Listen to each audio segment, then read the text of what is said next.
do a lot of outreach on behalf of factory farm animals because their conditions suck. And so, write us to give you a present after this song. Hi, beloved Binge. Thank you for agreeing to be interviewed. So you're doing a European tour with your music, but you're also doing a tour with vegan outreach. So what inspired you to do that? So we've connected with a few different, in fact, that reminds me tonight I've got to email our French contacts, but we're trying to leaflet in every country, and in England it's easy because we can answer questions, but in other countries we might not be able to, but we'll just let the leaflet speak for itself. In the States we do a lot of that, traveling. We have an old Westphalia camper bus. It's like a 1982 air-cooled with a pop-up tent and a camper and a fridge, and we like to go to all the college campuses and leaflet, with vegan outreach material, and then play our shows, and then kind of, Yeah, it's fun. It's a nice way to. Yeah. You feel like you're doing something. You're not just. The music's a fun thing to do. It's a nice way to incorporate. Some messaging in there, but also I think that every activist, to sustain it, you have to have multiple things that you're interested in. You can't just be an activist. I mean, you could, but I think you should be a whole person, and then I think that that's actually being a better activist because people relate to you, on a level. You're not just one thing. You're also interested in, poetry or sewing or whatever it is you're interested in, music, art. I think it's important to nurture those and not feel guilty because that creates sort of a sense of suffering in yourself. Yeah. And I'm saying this very strongly because I feel guilt a lot. We're just doing this. We're not doing anything for animals right now. So I need to also kind of take that advice. But yeah, I think it's important to be a whole person, but also to do something outside of yourself. Not, a lot of New Year's resolutions involve losing weight, things like that. But what about doing something that's for actually the benefit of society, for animals, etc. Right. But we choose. Speaking up for factory farm animals, just because that's kind of the most, I think horrific thing happening right now in society. And it's not to say that we're not for human rights. They're not mutually exclusive.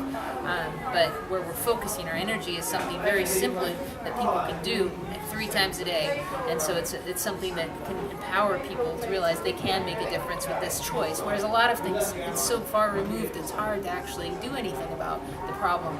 But yeah, so we try to do that through fun ways, give people good food at festivals and different things, college outreach, film, things like that. So yeah.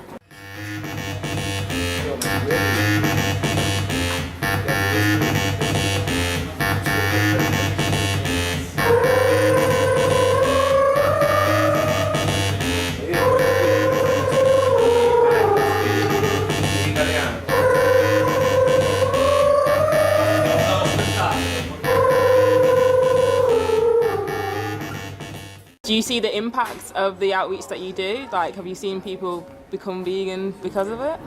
Yeah, because we post on the Adopted College listserv with vegan outreach, they give feedback, and you hear about people with just one leaflet, and it seems kind of like you're out there leafleting some days, maybe not a lot, but you do one leaflet, and that person's changed for their whole life. And so that one moment that you took to do that completely eradicates all that suffering that would have taken place if they never got the leaflet. Yeah. And so I strongly feel like that's the best activism someone can do. It's a friendly way to do it too. You're not angry out there with a sign, and I know there's a place for that in society, but I feel like leafleting is definitely the better way for me personally. Yeah. Protests have their place, but leafleting, I feel, or things like that where you're sort of positively doing something. You're not accusing somebody while they're in the act, so you're not going like when we first started outreach in Seattle. It was kind of like we went into a KFC and yelled a lot, and it's like eating. Like, who are these weirdos in here? I'm trying to have my lunch. I don't think it changed hearts and minds so much. But yeah, have you heard of the direct action in the States? Yes. Yep. And it makes you feel good, but really, it's not about you. It's really about the animals. What the animals are going through. Yeah. And even I try not to alienate, people across party lines or whatever. It's like ultimately, this is an issue that can cross borders in that way. This is, there's conservative people who are vegan or whatever. I mean, so it's, I think it's an issue where it's most important at heart is to get people, to see that, to connect them with their natural compassion, to what their actions are. And so that's why I'm very interested in behavior change research. And so I've taken a class online for free on behavior change. I've read, you know, Dan Heath and of course Nick Cooney and others, just to see what can we do to be most effective. And I think there's so many ways we can kind of infiltrate the messaging into society, and like discussion seems to be one of the key points to bring, like sort of what you're doing, you know, is creating this conversation. And when I toured with my documentary at 100 colleges, it's like it was having a discussion about these things that I think seemed to, at least the feedback I got seemed to help because it wasn't judgmental, but people being exposed to these ideas and you know, seeing these things and just talking about them. Right. And I was inspired by, I think in the 80s they did for drunk driving, designated drivers. They started working with Hollywood producers to write that into the script, like designated drivers. Yeah. And then people started to see that was something to do. Wow. You know, so it's like, how can we do that? How can we work with, you know, entertainment or, you know, different ways like that to get our messaging out there in a way that's not made fun of. It's like positive. Right, normalizing veganism at its core, you know, because it really isn't. Most people eat vegan food and they don't even realize it, you know. Right, or they don't know how good it could be. Like, because you take away the main thing, like you were saying about chicken, it's like, whoa, what do I have left? And I understand that you feel like you're deprived. Whereas in reality, it's more of an adventure. Like you have more options open up to you because you're not eating this, so you try to experiment with this. How can I make an omelet without eggs? You know, and it doesn't have to be a crazy science experiment. You know, it's just some silken tofu, some garbanzo flour, some spices, and fry it up. Yeah, I mean, it sounds crazy, but I've actually eaten. Well, I know I've eaten better health-wise, but that's really not why I'm vegan. It's more because I care about the animals. But I've actually tasted more varieties of foods than I would if I just stuck to when I was a meat eater and just had the three things, you know, like a baked potato with a slab of flesh and some green beans or something, which were bland because they came out of like the can or something, you know. So. I do what I want. When I want to do it. I do what I want. When I want to do it. I do what I want. When I want to do it. But I don't eat meat as an animal. You mentioned your documentary. Could you tell me more about that? Is it okay? Yeah, it was. I mean, and over the course of like a few years, I released it in 2007, and we toured with it from 08 to 09. And I basically filmed random people on the street, as well as my family in Greece and the U.S. And then I filmed vegan activists as well because I felt like everybody thought they were kind of vegans are weird, so I wanted to show these are normal vegans, and so basically asking questions about, you know, animals and, you know, eating them. And what I found was that my assumption had been that, you know, people didn't care. Now, I mean, that was just an assumption. But then after talking to people, listening to them, most people care. It's just they're disconnected from it. So how do you connect it in a way that doesn't alienate somebody? And that's where, like I was saying, I think the discussion is really helpful. Positive outreach, just really kind of like just being really gentle with people. Yeah. You know, even more so than you think they need. You know, or just having a sense of humor is important. You know, not just being always serious. And people associate you with the extreme examples of your kind, and that's just how any sort of group is, right? Like, oh, look at that Greek, what they did. Greeks are crazy. So it's good to just, you know, be that kind of positive influence. And it's hard. Like, I mean, I think you do get worn down sometimes. You have to take a break and like do other things and have fun. Yeah. But ultimately, yeah. So the film "Seen Through the Fence," I called it, based on my grandma who wanted to build a fence for our dog when I was a kid, so the dog could see through the fence. But then which was so sweet. But then she totally didn't get why I was vegetarian at the time, or you know. And so it was an interesting that. And I think that's how society is. And so it sort of symbolized that for me. What I found is the students seem to react to it pretty well. And I was going to say, it prompted a lot of conversations and a lot of thought-provoking. A lot of people said they went veg, and yeah. And the problem is, though, with that and anything, is that people forget. And the reinforcement is they're so social. And so if they don't get reinforcements to stay along that path, I think it's easy for people to go back.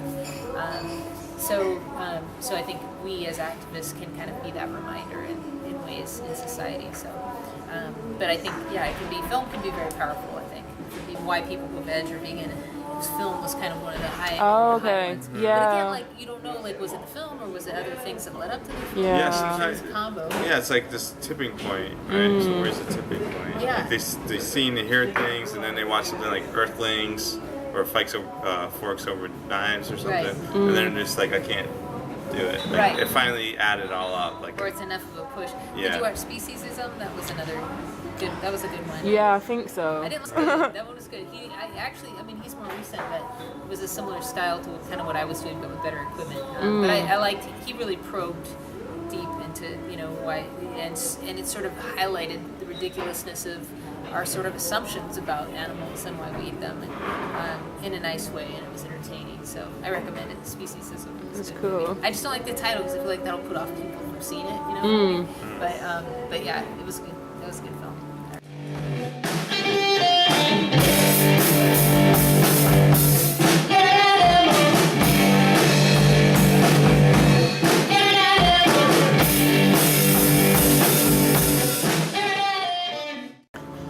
So you mentioned a lot about videos and like the process leading up to veganism. So I just want you to maybe talk about like what inspired you or led you to become like who you are today, like vegan. So. Well, early, like going to Greece and seeing the family. You had a lot more access to animals, than you did, say, in Seattle where I was growing up. So I would see them get chickens and tie their legs together and throw them in the trunk, and I just remember seeing them under the porch, tied up and looking and just sitting with them and looking at their eyes and seeing how they're just left there, and there was like this look in their eye that I was like, wow, that's really sad. I'm not going to eat the chicken rice soup later. So I didn't, but then I remember there's Taco Time, which has really good beef burritos, and so I was like, oh, I can't do it yet. I gotta have my Taco Time. And so it took me a couple years, and I was petting a goat in Greece as well, and I was like, God, I'm gonna eat you later. This is so weird to see. So I started thinking about it, but I wasn't ready to change because I felt connected to the food, and again, it's so normal to eat it, so you don't really have a reason to change unless something happens. And then I just had a random dream with a seal stuck in a cage. It was so random. I have no idea why. I was like, you know what? I like animals. I'm just not gonna eat them anymore. And I was pescatarian for a little while, and then went to vegetarian. And then vegan was just when I realized that the connection between the products from the animals and the suffering, is even greater in many cases. So I just felt like, okay, let's just cut the whole thing out. Yeah. And what stopped me before is I thought vegans were kind of crazy. And I was like, these people are intense, So. And we were driving on tour in California down I-5, and it was a major feedlot, factory farm thing, and these cows.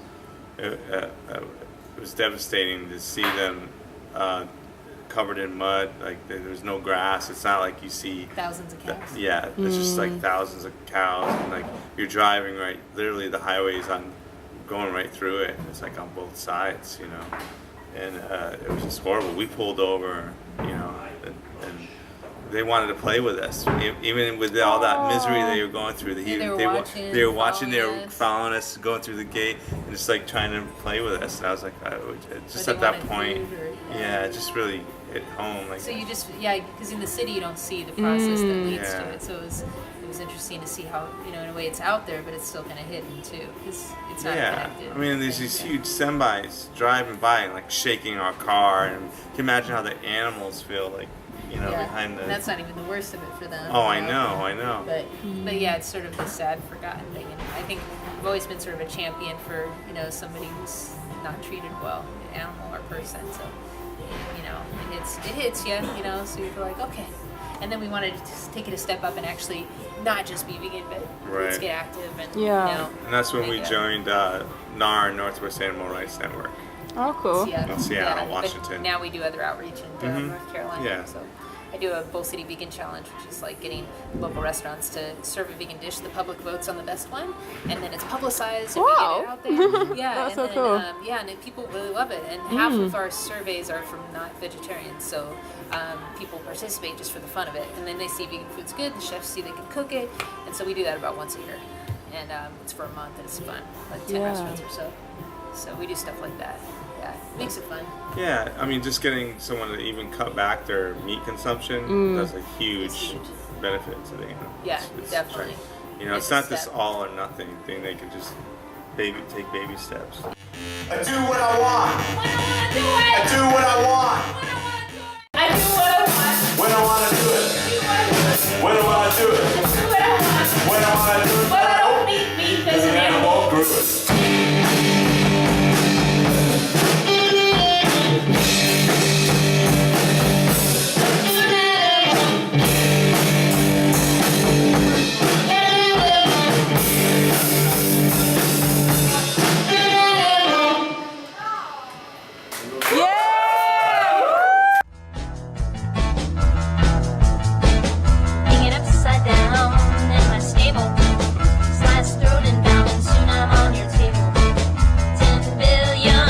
slaughtered later.